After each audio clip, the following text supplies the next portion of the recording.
Welcome to the Business of Esports podcast, where we explore the intersection of business and esports, the fastest growing entertainment phenomenon of this generation. Please welcome your hosts, Arda Okal, William Collis, and Paul Dawalibi. The Business of Esports podcast begins now. Hello, everyone, and welcome to the Business of Esports podcast. This is actually a supplemental podcast. That's right. You will be getting a normally scheduled podcast a little bit later this week, Thursday to be exact, hopefully Thursday to be exact. That will include myself, Arda Okal, Paul Dawalibi, and William Collis. But right now, you're getting a little bit of extra content with myself and Paul. We are sitting in his apartment in Manhattan, and we're going to go through some topics, Paul, that we will not be able to get to on the regular podcast. Yeah, stuff that is exciting and interesting, but probably good to discuss just the two of us. Didn't make the cut. Didn't make the cut. Sorry. Yeah. This is the B Team podcast, I guess. Plus, I'm worried William's going to disagree with me. So Exactly. This is the podcast where everyone agrees with what you're saying. That's it. Exactly. First of all, though, let's backtrack to last podcast because we talked about the partnership between Walmart and Esports Arena. And actually, you have a little bit of an update on that and some opinion on it as well. Yeah, what was interesting was Walmart, in addition to sort of having this arena type of arrangement where people were going to come to Walmart and play esports and video games, they were selling a line of gaming PCs called Overpowered OP. And a few of the reviewers got hold of these PCs, ordered some of them. And what was interesting was it turns out they're not that good. Turns out they're kind of crap. And a lot of corners were cut to get down to Walmart type prices. And as a result, they're pulling the whole line of PCs. So, shocker. You know, one of those kudos to Walmart for making an effort to get into esports here, but clearly didn't have the people in the room who really understood what was going on, and now they're having to take a step back. Do you think this is going to hurt the overall partnership? Are people going to refrain from going to Walmart to watch esports tournaments because of this? I think it's going to delay what they're trying to do on the esports arena side for sure. Okay. Because I think they've lost a little bit of credibility in the mainstream esports world, or at least tech world. But we'll see. I mean, if they can solve the issues quickly enough and get back into the market, I think it's survivable. All right, we're going to get to some other topics as well. Speaking of issues, Dr. Disrespect has an issue with the word esports. He took to his stream. He doesn't like the word, and this is his exact quote. "I think esports, the word and just the way esports looks, makes me sick to my stomach. I don't know why. Esports, that's the word we decided to go with. That's accepted. Esports," and he continues here, "I'm not sold, man." So he's said this before. He even tweeted it. "I can't stand the word esports. This can't be the word we all agreed upon. Sounds lazy. Sounds manufactured. There has to be something better than esports. I hate saying it, and I hate looking at it. It's ugly." You know, I love the doc. He's the greatest. And who are we to argue? He's good at creating controversy, and guess what? Controversy creates cash, as Eric Bischoff would say. Absolutely, and he's a little bit of old school WWE wrestler. Totally. In the streaming world. Yes. But I actually agree with him here. It is an ugly word, and I hate saying it. Why? It's just clunky, and it feels like, and we talked about this a little bit on episode 1 of the podcast, where we're trying to be sports. Right? There's this desperate attempt to be accepted as a sport. And what better way than to just take the name and sort of add an E to it? I feel like it's lazy. It's lazy. Why not create something brand new, just a whole new word? I honestly have a tough time believing that the entire community would agree, or a majority of the community would agree on a made-up word to describe the competitive gaming that's going on. I think that would be even more ridiculed than esports is ridiculed. I agree with that, right? There's going to be a lot of pressure on whoever's coming up with that word. The esports Illuminati coming up with some made-up word in the underground esports arena underneath the Denver airport, I just don't see it happening. But you have to agree, it is lazy. We just took an existing word, an existing industry, and we appropriated it for ourselves. So what were the options though? Are we saying it should be just competitive gaming? The other thing that is a problem here is that esports is being used to describe streaming in general, right? Yeah, that's true. Like that to true. me is a separation. I wonder if Dr. Disrespect doesn't like the term esports applied to streaming, or if he genuinely doesn't like the term for competitive gaming in general. Look, I won't speak for the doc, but Yeah. as someone who watches this stream a lot, he doesn't think a lot of the guys playing on stream are that good or that competitive, that these are casual gamers. Sure. And so I think referring to them as esports stars in any way, he would be offended. So to me, esports should simply be a term describing a competitive video game tournament. I think there should be a different term for the streaming environment. For people who are playing on stream 8 hours a day and they're playing the same game, they're grinding it out, they're making entertaining videos on Twitch, to me, that's not esports. Or maybe it shouldn't be. There should be a different word. I agree with you in theory. I just think that's never going to happen. It's not going to happen. So esports is encompassing this whole umbrella, and the two sides are sort of... Because it's easier for the business people. Understood. There's an entire swath of people who are looking at the industry, analyzing the industry, who don't come from the industry, and for them, this is all one and the same. Fair enough. I would never claim to be an esports competitor, but I would happily be a streamer. But I would never say, yeah, I'm an esports competitor if I'm starting to stream on Twitch. If I'm streaming Blades of Steel and Mega Man 2 on stream, there's no way I'm calling myself an esports athlete. But are you practicing esports? Are you... Even then, if I'm streaming practice, go back to Allen Iverson. Why are we talking about practice? Practice? Come on. Practice? No, but if I go downstairs... The competition itself is the esports to me. Yeah, if I go downstairs to my gym, Yeah. okay? Yeah. And I'm throwing a basketball at the hoop for half an hour. Yep. Am I playing basketball? You're practicing. You're practicing basketball. Okay, I see what you're saying. Am I playing a sport? You're practicing a sport in a way, yes. So I guess if I'm a competitive esport, or if I'm playing a game against other people on my stream, that quantifies as amateur esports. Amateur esports. Maybe that's amateur esports, yeah. or something like. I wouldn't call it professional esports or esports at the top level, but yes, I get what you're saying. Well, but then you get into issues of what's a pro and what's an amateur. If you're getting paid to do it on stream and people are sending you donations to watch you play, does that make you a pro? So there should be a word for people who are in the streaming area, and there should be a esports should maybe be simply for the top level competitive. I'm at a tournament, Overwatch League / League of Legends. I'm with Cloud9. I play for NYXL. That's an esports competitor. See, I think I would flip that around though. I would say the ship has sailed on the term esports for the mainstream, which is... So you want new words. Everything's going to be esports. Okay. But for those elite few, maybe there's a different word.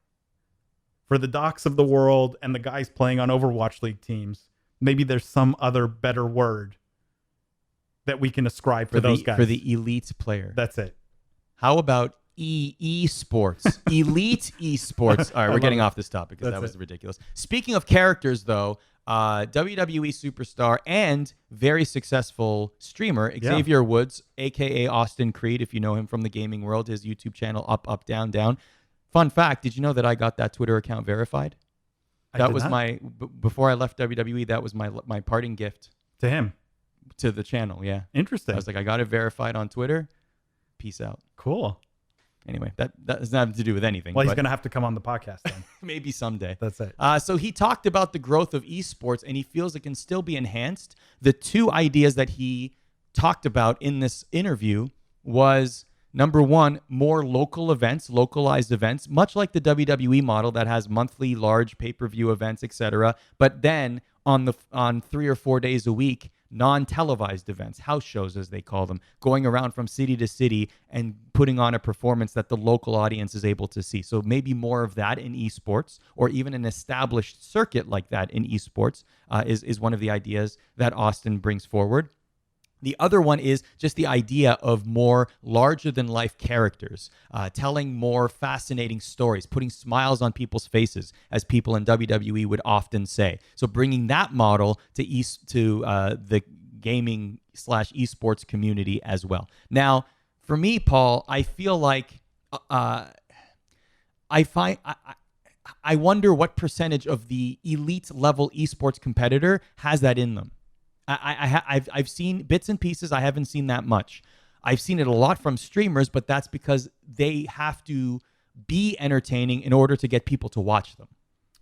Yeah, totally agree with Xavier on this. I think he's spot on in terms of what esports needs to do to get better. The local component, something like Overwatch League, is trying, right? They've got teams that are named after cities, that are attached to cities in some way. The problem is most of them just aren't doing enough to engage the local community. I think that's the missed opportunity for most of them. If you're the New York Excelsior, and I would argue they're one of the best, they should be doing a ton of events and shows and stuff in New York to really engage the local audience and community. And what did you think of their activation? A couple weekends ago, they had an activation in Brooklyn, I think. In Brooklyn, yeah. In fact, it's every weekend, I think, for the next few weeks. Thought it was great. Thought they did a really great job. And I think more of that would be welcomed by the community. I don't think they would have trouble filling seats, so to speak. And I don't think I've seen any other team announce even something similar. I don't know if you have, but I haven't seen. It has to be coming, though. It has to be, because when home games are upon us in the next year or two, we have to be seeing local activations in every market. Yeah, but why not do them now? I agree. I'm not sure I understand why they're delaying that, if they are. And I think it's a missed opportunity for them. I think what's interesting is for Overwatch League, it's to Xavier's sort of second point, or his point 1A, which is more frequent big events. And Overwatch League has come out and said they feel like they played too many games. And I tend to agree with that. The problem is not enough of them were big events. Like, not enough of them felt like a WrestleMania. Yeah.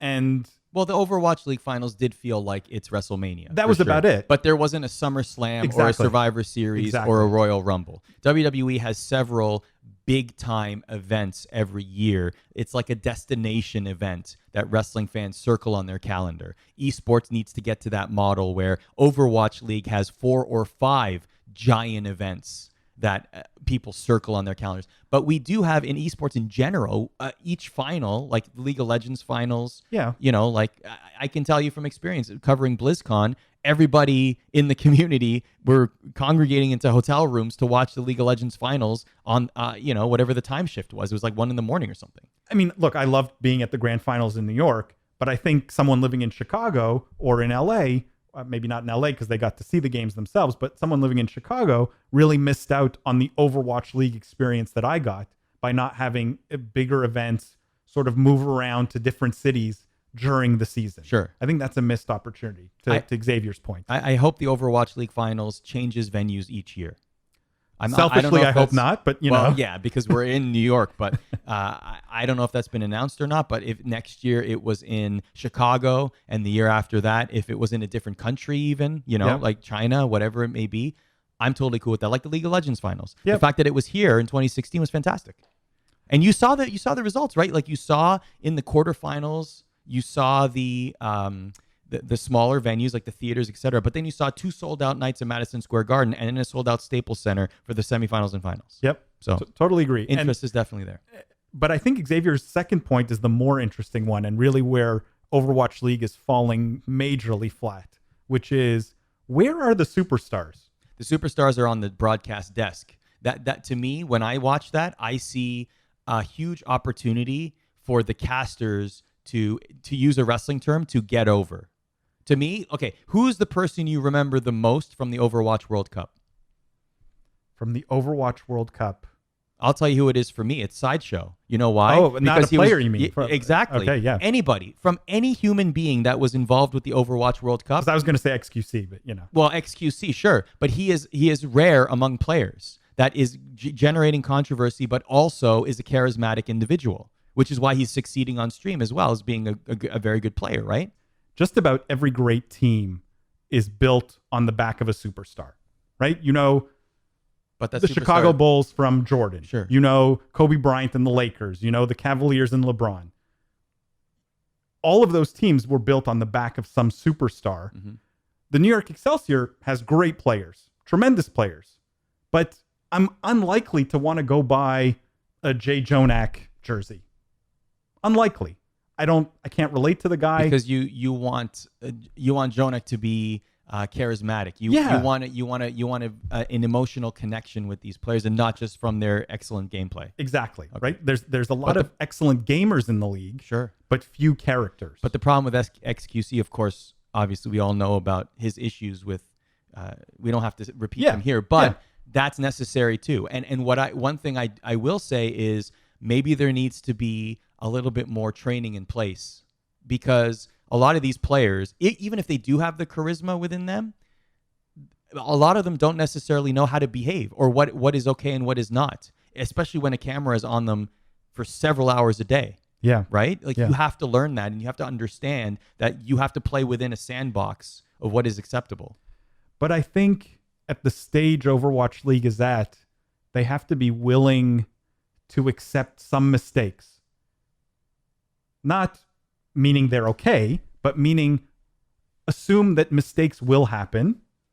These players will apologize, we'll try and make them right, we'll try and do those things, but at least be accepting that mistakes will happen, and try and embrace those characters for the benefit of the league and the teams that they play on. I would rather lose a few more games. If I'm the owner of a team, lose a few more games, but sell zillions of jerseys because I have a player who's a real charismatic superstar, than have 6 guys who can't do an interview, who no one can relate to, and really don't build tremendously loyal followings. Really? Yeah. So financially, and you're more saying from so a in business esports standpoint. than in sports. Okay, so from a business, so let's expand on that. So from an esports perspective, one charismatic individual on your team would be a better financial windfall, or cause a bigger financial windfall than a winning team. I think so, because this is not football, right? In football, you build a team knowing you're going to be playing football for the next 50 years.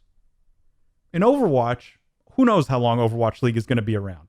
You've got, 5, maybe 10 years of Overwatch League as it is today. Okay. I don't think anyone will care if you win 10 championships or 1 championship. I think it's the characters that will sell jerseys. And I'm pretty sure the numbers probably back that up. My guess is that the Dallas Fuel sold more jerseys than any other team in the league. Tell us what you think. Follow us at Biz Esports on Twitter. We also have a daily contribution on our blog. Paul, tell us about that. Yeah, every day we put out all of the esports news, the business of esports news around the industry. If you are interested at all in esports and the industry and trying to get at the news from a business perspective, we compress and create a digest of all the news from that day. I highly recommend everyone check it out. It's a great way to get up to speed on the industry and just be in the know of everything going on. Before we go, very quickly, Vancouver Titans. What a terrible name. You don't like it. You don't like it. And like the puke green and blue together. It's just, that's the flag of Cascadia. That's the region. I know. You're not into it. I just don't like it. Is that the Montreal in you talking, or the business person in you talking? Probably the Montreal in me talking, if I'm being honest. Which one did you like again? The Washington Justice. Yeah, that's a good one. I do like that one. And it's the colors of America. It's just patriotic. I thought they did a really good job. I think it's nice to be a Cascadian right now. If you live in that area, Oregon, Washington, BC, you're loving it. You got a name for your Overwatch team. Seattle gets an NHL team, and what a great time. But why Titans and then the image of like the Yeti, or is it a Yeti or a Sasquatch or something like that? Probably a Sasquatch, because there are many Sasquatches in the area, man. Just roaming the woods. That's what they do. There you go. All right. Thanks for following us on Twitter, on social media, and thanks for rating, reviewing, and subscribing to this podcast. Every time you do that, if you leave a 5-star rating and a review on Apple Podcasts and Google Play, it helps the behind-the-scenes algorithm push this podcast to other business of esports enthusiasts. Just a reminder, on Thursday, we will have our regularly scheduled podcast with Paul Dawalibi and William Collis. So check that out. Thank you for listening to this. My name's Arda Ocal. We'll catch you next time.